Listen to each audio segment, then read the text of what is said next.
제가 안철수 의원님의 이제 인터뷰 발언 내용을 말씀드렸잖아요. 그러면 안철수 의원님의 그 발언 내용이 증인의 생각과 같은 생각이었어요. 증인도? 그래서 그건 지금 제가 뭐 같다 이렇게 말씀드리기는 좀 곤란하고요. 제 마음은 이 상황이 있을 수 없는 상황이기 때문에 빨리 해소돼야 된다. 그렇게 해서 표결에 간다. 당연히 이제 간다고 아마 다 생각했을 거다 이래 봅니다. 예, 알겠습니다. 그럼 이제 추가로 하나 더 질문 드리면, 이제 증인과 이제 이거는 빨리 계엄이 해제돼야 된다라고 생각하셨다는 거잖아요. 증인과 반대되는 의견을 제시한 의원들이 계셨습니까? 저는 듣지는 못했습니다. 듣지 못했어요. 예. 109번 질문입니다. 2024년 12월 4일 00시 47분경입니다. 비상계엄 해제 요구안 의결을 위한 국회 본회의가 개회됩니다. 증인 이런 사실 알고 계셨어요? 네, TV 통해서 봤습니다. 예. 그 관련해서 이제 진술 조서 제시하겠습니다. 이제 증거 순번 1466쪽 이제 진술 조서입니다. 여기 검사가 국민의힘 당사에서는 본회의까지 개의된 상황임에도 어떠한 이유에서 의원총회가 개최되지 않는지 의문을 제기하지 않았나요? 이렇게 질문을 하니까 증인께서 이게 뭐지라고 속으로 생각하였는데 바로 표결이 진행되고 비상계엄 해제 요구안이 의결되었기 때문에 다들 의아해하는 분위기였습니다.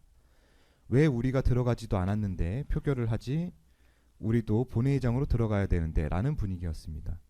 추경호 원내대표는 우원식 의장이 마음대로 본회의 개의시를 앞당겨 우리가 표결에 참여하지 못하게 된 것이라고 설명하였습니다. 이렇게 진술하셨는데 맞죠? 네, 그런 것 같습니다. 여기 뒤에 추경호 원내대표는 우원식 의장이 마음대로 본회의 개의시를 앞당겨 우리가 표결에 참여하지 못한 것이라고 설명하였습니다. 이렇게 진술하셨는데 이런 추경호 원내대표 피고인의 설명은 언제 들으신 거예요? 아니 그건 아마 간접적으로 들은 내용을 저렇게 제가 표현한 것 같아요. 그럼 이거는 이제 비상계엄 이후에 들으셨던 내용이에요? 아마 이미 해제된 이후에? 해제된 이후였던 것 같아요. 제가 그때 1시 반 정도로 같이 본회의에 다 참석해서 그 표결하게 했는데 갑자기 이제 1시나 그 이전으로 당겨서 우리가 결국에 기회를 놓쳤다. 그렇게 저는 알고 있습니다. 근데 결국은 증인을 포함한 당사에 있는 의원님들께서는 01시 30분 본회의 개의뿐만 아니라 01시 00분 본회의 개의도 공지를 받지 못하셨던 거잖아요. 저 같은 경우에는 제가 확인을 못했는지 모르지만은 그 이후에 표결하는 거 보고 제가 알았죠. 그러면 그게, 이제 말씀하시죠. 거기에 대한 이제 답변 내용이 방금 말씀대로 추경호 원내대표와 의장 간에 본회의 개의 시간을 1시 반으로 이렇게 합의했는데 결국 그걸 무시하고 1시로 그때 정확하게 모르지만 당겨서 했기 때문에 우리가 기회를 놓친 거죠. 근데 저는 그렇게 알고 있습니다. 제가 질문 드릴 거는 오히려 01시 30분에서 01시로 땡겨졌으면 더 그거를 이제 땡겨진 01시 개의를 더 공지를 해서 한 분이라도 더 표결에 참여할 수 있는 기회를 제공했어야 되는 거 아닌가요? 아니 그 의총이라는 게 그 충분히 그런 여건이 어떤 상황 제가 잘 모르지만은 그렇게 우리가 총의를 구해서 같이 들어가는 그런 과정에 관례적이기 때문에 우리는 그렇게 기다리고 있었던 거죠. 예, 알겠습니다. 그 112번 질문입니다. 국회에서는 2024년 12월 4일 01시 03분경 재적 의원 190명 만장일치로 비상계엄 해제 요구안이 의결되는데 증인도 이런 사실 확인하셨죠? 증인이 비상계엄 해제 요구안 표결에 참석하지 못한 이유는 무엇인가요? 결국 굉장히 좀 아쉽지만 저는 그 상황이 그래도 다행이라 그렇게 생각하고 있습니다. 비록 참석을 못했지만 해제되는 그 요건이 됐다는 게 다행스러웠다 이렇게 생각하고 있습니다. 예. 한 번 더 질문드리면 증인이 이제 당사에 계셨던 증인이 비상계엄 해제 요구안 표결에 참석하지 못한 이유는 무엇인가요? 그건 우리 관례적으로 그 의총을 통해서 또 지도부의 그런 상황을 공유하고 그렇게 움직이면 될 수 있었기 때문에 그 믿고 있었던 거죠. 그럼 원내 지도부를 믿고 있었단 말씀이죠? 그렇죠. 그러면 이제 당시에는 경찰이 국회를 봉쇄하고 있었던 상황은 알고 계시죠? 봉쇄하고 있던 걸로 알고 있습니다. 그러면 경찰의 국회 봉쇄로 표결을 못한다 이런 생각도 해보신 적 있으세요? 국회 결정을 그 봉쇄로 우리가 그 방해받을 거다 이런까지는 생각을 제가 못 해봤습니다. 그러면 의지의 문제인 거지 음. 경찰이 국회를 봉쇄하고 있었던 거는 표결 참석 여부와는 전혀 무관한 일이었습니까? 우리가 결정을 그래 하면은 우리가 또 뭐 집권 여당이었기 때문에 우리 그 총의가 이루어지면 얼마든지 할 수 있다고 생각했죠. 그러면 경찰의 국회 봉쇄 때문에 표결에 참석하지 못한다는 생각은 전혀 해보지 않으셨어요? 전혀 뭐 생각을 못 해봤습니다. 상상도 하지 못하는 음. 일인가요? 그 물리적으로 이제 그런 상황이었기 때문에 우리가 당사에 모였을 뿐이지 뭐 그게 표결까지 방해된다 이런 생각을 못 해봤습니다. 네. 그럼 증인 외에 당사에 머물고 있던 의원들도 증인과 같은 이유에서 결국은 이제 의원총회를 기다리느냐고 비상계엄 해제 요구한 표결에 참석하지 못한 것인가요? 아니 참석을 못한 게 아니라 당연히 할 것으로 생각하고 있었고 결과적으로 그 기다리는 중에 그런 표결이 이루어진 걸 본 데 대해서는 좀 의아해했다. 이게 뭐지라고 좀 놀란 부분이 있습니다.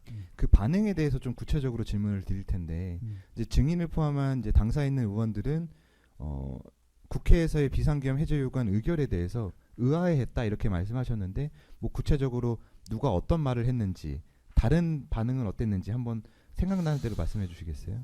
저는 막 그거에 대해서 기억이 안 납니다. 제 마음이 그렇게 작동했던 거죠. 예, 알겠습니다. 그럼 증인은 피고인이 국회 본관 원내대표실에 머물면서 비상계엄 해제 요구한 표결에 참석하지 않은 사실을 언제 알게 되셨나요?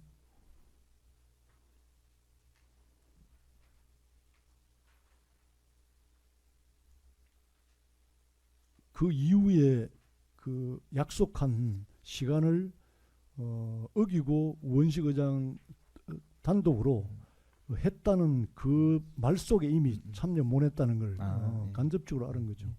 그 추가적으로 한 가지 말씀드리면 이제 계엄군이 이제 국회 본관까지 침입해서 로텐더홀 직전까지도 이제 진입을 한 상황이었거든요.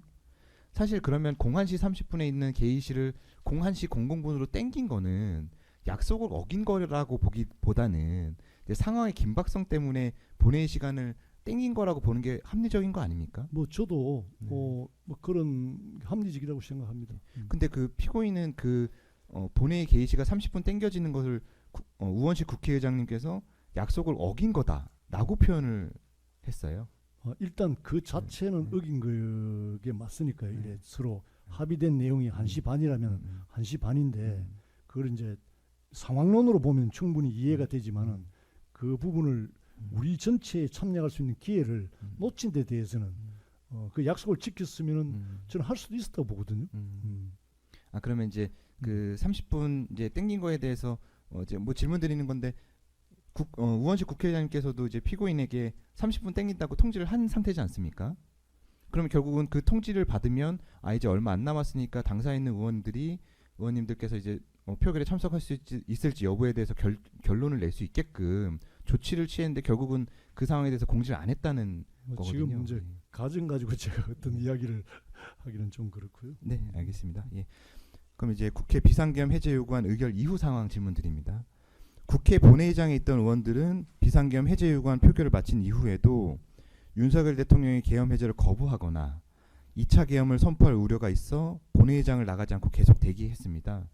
증인도 이런 사실 알고 있었습니까? 저는 그 상황에서 그 이후에 좀 당사에서 빠져나온 것 같아요. 그럼 이 국회 본관 본회의장 상황에 대해서는 추가적으로 이제 확인된 사항은 확인할 수 있는 사항은 없었다는 말씀이세요? 네. 지금 기억이 잘 없습니다. 예. 이제 피고인 등 국회 본관 원내대표실에 있던 의원들은 12월 4일 02시 06분경 국민의힘 당사로 이동했습니다. 증인도 이런 사실 알고 있으세요? 잘 기억이 지금 잘 안 나요. 그러면 증인께서 당사에 있는 과정에서 저는 피고인이 당사로 온 모습은 확인하셨나요? 피고인과 원내 지도부가 당사로 이제 오는 모습은 보셨어요? 잘 지금 기억이 잘 안 나는데. 기억이 안 나요. 그럼 예, 제가 한번 그 조서 한번 보여드릴게요. 확인하는. 예. 이제 증거순번 1466번인데요. 이제 같은 질문을 이제 수사 과정에서 드렸는데 추경호 원내대표 등 원내 지도부가 당사에 들어오는 것을 보고 이제 당사로 오는 것을 알게 되었습니다. 이렇게 진술하셨습니다. 기억나세요? 그 당시 조례 답변했으면 맞을 겁니다. 예. 그래서 이제 검사가 추경호 원내대표 등 원내대표실에 있던 의원들은 어떠한 이유에서 국민의힘 당사로 왔다고 하던가요? 이렇게 질문을 드리니까 증인께서 왜 왔다고는 얘기하지 않았고 국회 내에 상황 설명을 해주었습니다. 01시 30분 본회의장에 같이 들어가서 참여하기로 했는데 의원식 의장이 마음대로 01시로 본회의 개의시를 변경했기 때문에 우리가 표결에 참여하지 못한 것이라고 설명해 주었습니다. 이렇게 전 들은 것 같습니다. 예, 그러면 이 수사 과정에서 진술했던 내용이 맞다는 말씀이죠? 저는 맞는 것 같습니다. 예. 그럼 이 외에 그 이제 본회의 이제 우원식 의장님과의 그 협의 내용 외에 다른 상황에 대해서는 설명해주지 않던가요? 저는 기억이 잘 없습니다. 기억이 없으세요? 증인은 당사에서 몇 시까지 머무셨어요? 제가 생각에 한 3시 정도까지는 있지 않았나 싶습니다. 3시에 귀가하신 이유는 뭔가요? 아니 더 이상 거기에 있다는 게 의미가 없다는 생각을 좀 했습니다. 어차피 그 이후의 상황들에 대한 대처는 또 새롭게 시작되고 서로 고민을 좀 많이 해봐야 되겠죠. 네, 알겠습니다. 이제 다음 질문 드리는데요. 121번 질문입니다. 증인은 2024년 12월 4일 오후경에 국무총리 공간에서 피고인 한동훈 당대표, 한덕수 국무총리, 최상목 경제부총리, 박성재 법무부 장관, 홍철호 정무수석, 정진석 비서실장 등이 당정대 회의를 개최한 사실 알고 있으십니까?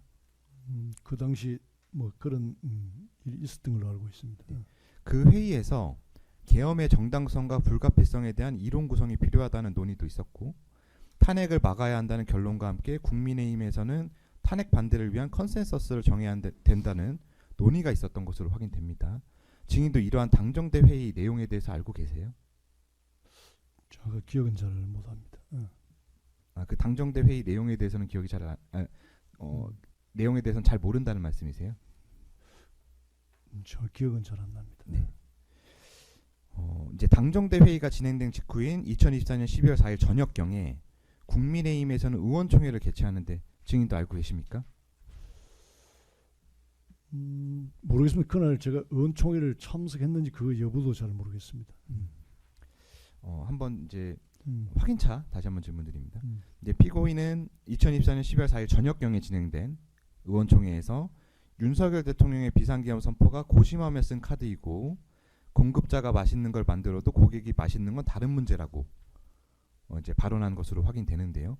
증인도 피고인이 이러한 발언을 하는 모습 본 적이 있습니까? 기억이 없습니다. 예.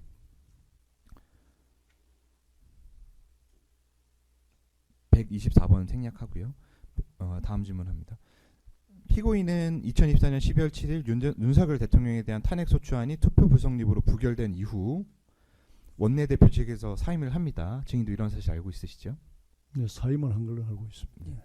아까 처음에 질문드린 내용이기도 한데 증인은 피고인의 사임 이후 원내대표 선거에 출마한 것으로 확인되는데요. 원내대표 선거에 출마한 이유는 무엇인가요?